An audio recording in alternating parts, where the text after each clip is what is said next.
মাননীয় আদালত আজ কাঠগড়ায় দাঁড়িয়ে আছে দেখতে শান্তশিষ্ট একজন মেয়ে, নাম তার জিলাপিনী।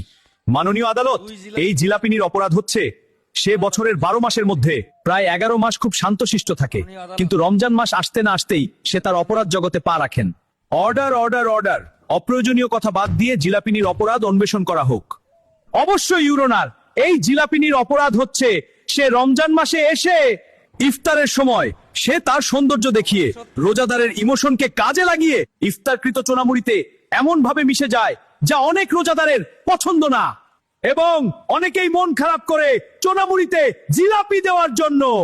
সুতরাং মাননীয় আদালত, আমি রোজাদারের পক্ষ থেকে বলছি এই জিলাপিনিকে রমজানের পুরো 1 মাস পর্যন্ত বাংলাদেশ থেকে ব্যান করে দেওয়া হোক।